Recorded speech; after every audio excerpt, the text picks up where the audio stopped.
Welcome to Three Breaks Tarot. This is your wellness insight for the week of all. Because today's the 31st.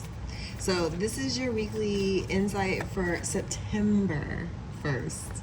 I cannot believe we are here already. Time is flying. I feel like we just started summer, and here we are going into the fall. So I am a health and wellness coach. I'm a yoga teacher, a run coach, and I have a background in clinical research. I love helping people show up for themselves. And I also really enjoy tarot and the insights that it adds to our lives. And so this is our space to pause and breathe, get grounded in a spiritual way as we prepare for the next week. So let's pull a card, let's chat a little, and then I decided I want to do the astrology summary for the week after we pull the card, because I think it helps to summarize what's going on. You see the card, and then we talk about it, and then we talk about what is going to happen cosmically this week, and how you can use these energies to support each other. But before I do, I don't think I explained this. The reason, this is just the major arcana cards. There's 22 of them, not the rest of the deck. The deck total is 78, but I'm just using the major arcana cards. And the reason I do that is because these 22 cards represent bigger themes, life changes, life lessons, and spiritual insights that help shape our overall journey, life, path that we're on, right?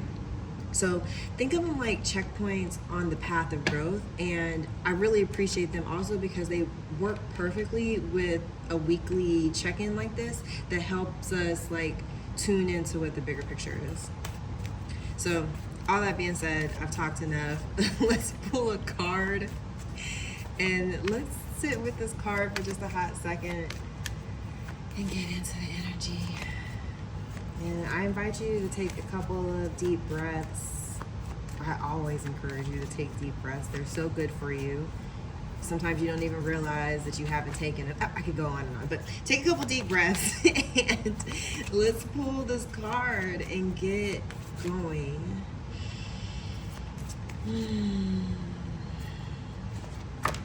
Holy moly. We've talked about her before, but I also think that she still serves a really great purpose for right now, the High Priestess. If you remember, I think in the reading before, or the one before that, the week before that, this card came up. And she's really asking for us to recognize that inner wisdom that we have within ourselves that we know to be true. Basically the gut, right? It represents the card. She represents intuition, inner knowing. Sometimes it can be secrets that aren't known to us, and we're using our subconscious wisdom, again, our gut, to really drive the understanding. Or also it can just be secrets that are going to come out. She also represents the divine feminine. Genders don't matter. You can be masculine and identify with this as well. But it really signifies a time to pause, reflect, and trust your instincts rather than your conscious mind. I talked about this before, as we're looking at her visually, she sits in between these two pillars at the entrance of the hidden temple, which guards secrets and embodies the mysteries of things embodies the mysteries of life, basically. And yeah, it's really inviting a time for acknowledgement. I think this was from last week because I talked about the new moon, and I also I cannot believe this card is coming up again. The new moon, but we're still under the power of that new moon that we had on August 24, the black new moon. So not yesterday, Saturday before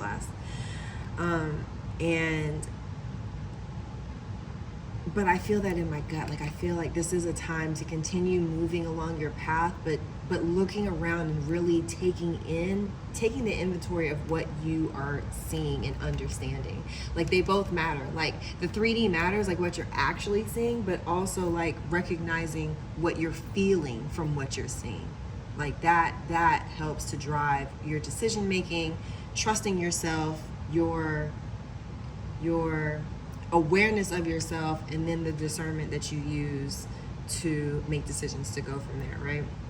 Okay, so I just can't believe we got this card again. We talk about the mind again, and I'm shocked, but I also recognize that, like, every time I say that, I feel like the universe is telling me, like, why are you shocked? Like, it's just another invitation for you to continue doing what you were already doing. And that's not to say that you weren't doing it right. It's like, hey, let's go a little deeper with this intuitive knowing, right? Like, maybe in the last week you were leaning in, and this is an invitation to continue to lean in. Okay, so when it comes to the mind, really asking you to continue to limit outside noise and trust your inner wisdom and your inner guidance. Yeah, I just said that, but I'm also like really, really feeling that. Like, know that you know what you know to be true is true. And that, I say this a lot, and that matters, but it does though. Like, how you feel and how it lands and resonates with you matters, because if you don't, it will play a part in what happens next. Okay, whatever it is that may be going on in your world or in your life that may be on your mind. And so for your body, because we're going through mind, body, and soul here, for your body, you're really being asked and called upon to continue or to start that slow restorative yoga, stretching, and at night. I just feel like a broken record because I said this last week, but but it's because, like, getting that restorative movement in, especially at night, presuming you're going to bed there soon after, is really great with, like, being gentle and easing your mind into rest. And why that's important is because when you get into sleep, your subconscious is still working, and it allows you the elasticity and the flexibility for your mind to go deeper, feel deeper, be deeper, so that when you wake up, you're more aligned, tethered to your truth, your realness, which is that subconscious that is connected to your gut. I hope that makes sense. And for your spirit, again, like last week was asking you about keeping a dream journal. I know I had some pretty, I would call them significant dreams, but I really can't put into context how and why they're significant. I just know in time I'll be able to better understand them. And so from time to time I would write them down. I keep a simple journal in my journal. I keep a simple note in my notepad on my phone. I encourage you to do the same. It doesn't have to be like an actual journal notebook if you don't have time for that. Maybe even a voice note. But how important it is to continue the dream journal. This is going to be significant in the future. I just know it. So I'm gonna put this card here. Let's see, how can we do this? How can we do this? Can we do it like that? Can we do it like that? Sit that card right there. Okay. And so let's see. I want to talk a little bit about what's going on in the cosmos, okay? Because last week we talked about the rare new moon that we had. It's called the black moon, and this was a reset, an opportunity for a reset, let's say. In how we were viewing our routines and our rituals specifically in understanding that this was an opportunity for us to break free of old patterns that were no longer working for us. Let's see what else. The next day, remember I was like, there was a thing that went into a thing, and like, I don't know if that's too much, but just know that something happened on the 24th, the next day. And so there may have been, it's been a week now, there may have been shakeups or surprises that came up, and hopefully you didn't resist them, and you understood that this was an opportunity for you to grow through them. That's asking a lot, I know, I hear you. And also we officially got ourselves into Virgo season. And so now that we're a week and some change in, let's continue on with the energy for this week, starting with tomorrow, September 1st. So again, a thing is going into a thing. Saturn retrogrades Pisces, and it's an invitation largely for us to revisit emotional lessons. Again, like I was saying earlier, another opportunity for us to revisit lessons, long-term patterns that specifically, listen to this please, surfaced in early 2023. So January through April of 2023, what was coming up around that time? And we're really asking about you to take into consideration like the way in which and around you honored boundaries or dreams that you were having and or spiritual discipline. Like, what does that mean? Like spiritual discipline. Like if you have a gut feeling, leaning into that and not like discarding it. If you're, for example, if you're going to do a dream journal, the discipline would be to wake up in the morning, not force yourself to write, but force yourself to have a moment, 5 or so minutes, maybe 2, I don't know, I have ADHD, so 5 feels like a long time sometimes. I could give yourself a couple of minutes to sit tight and just rehash what you were going through in your sleep. Like what do you recall about how you felt? And if you didn't have a dream, just how did you feel about this sleep? How did you feel before you went to sleep? How do you feel now? How did you feel in the middle of the sleep? Sometimes I recognize that when I wake up, I've been clenching my jaw. And that's worth taking notice of. And it's so important. We're not here to judge how we feel, just taking notice of it because it helps to understand, again, the self-awareness. But let me move on because I don't want to take too long. So then on Tuesday, September 2nd, Mercury goes into Virgo, which is allowing the opportunity again for us to sharpen our minds and urge us to get into like practical, good energy ways of planning, editing, and organizing thoughts and routines. So what we're really asking in the last couple of weeks is like, how do you untether yourself from old routines and patterns that aren't working, and like looking upon some new ones that you wish to adopt or you think should come up next for you. Are there any special projects that are on your mind? And if there aren't, think about goals that you've had or that you have in the back of your mind. Maybe do some mental cleaning. Think about, oh yeah, I really did want to start that scarf project because it's about to get cold and this is a great opportunity to begin that. Or your knitting club or your Mountain Dew collector project. I don't know.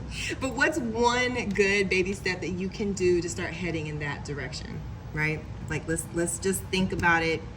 This is a whole bunch of intuitive thought. There can be action here, but she's really asking you to like feel into how it is you feel, to go into your inner wisdom. Like what are those driving core pieces of you that maybe we like hear, but it sounds like a faint whisper. We're asking those things to come forward a little bit so we can get an idea of what we can plot out for the future.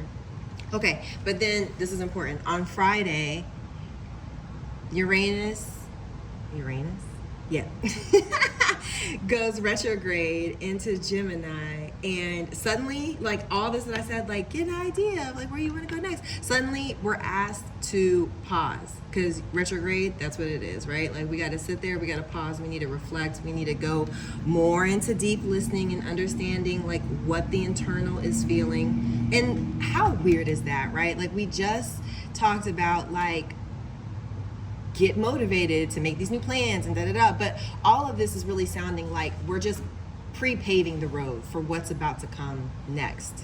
Remember, eclipse season is coming up starting the week after next, and so just trust that there will be quick changes that maybe you weren't anticipating, but will, again, of course, for always be for your highest good. And so maybe this is the significant part, that we're just getting a framework, okay, of what we're feeling that we want and that we need to be in our flow Meaning, in our flow of ourself, I'm going to point to my gut. In my gut and in my heart, in alignment with that flow, that's the flow I'm talking about, not going with the flow, okay? That this will help us get ready for eclipse season and for whatever will come up, right? So Friday, September 5th, Uranus goes retrograde, and this is a opportunity to prepare your mind, your body, your soul for like that next cycle. Again, staying flexible with the eclipse season that's coming up, because we'll have one eclipse on the 7th, and then 2 weeks later we'll have another eclipse. And correct me if I'm wrong, anybody out there who can, I believe the lunar will come before the solar. And the lunar is a little bit softer than the solar one. So just stay mindful. Just stay mindful of like how, again, like maybe this is getting us good practice for like intuitively leaning into how we feel. So when the eclipse season comes, like you already knew that that job wasn't going to work for you. You already knew that that person wasn't going to work, or this situation wasn't going to work, or was going to work. You knew that was going to work. You knew you were going to get the call. Or like, you know, it could be whatever you know to be true. So think about that, rest on that, remember that this tarot is just an opportunity. It's just a mirror of your wellness journey. Choose one thing that you think you can work on for yourself this week. Mind, body, soul, we just talked about. In your mind, try to limit outside noise and really trusting your inner gut, your inner wisdom.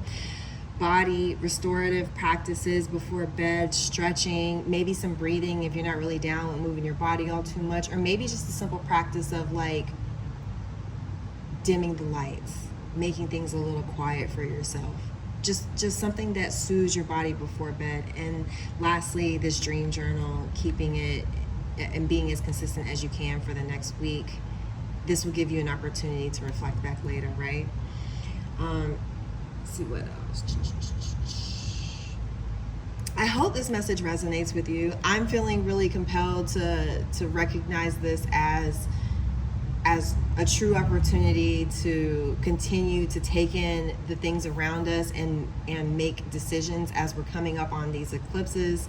I think this is a nice pause, and again, a pre-pavement of what is to come, but we can't really anticipate that too much because, one, why would we? That's not part of the fun of life.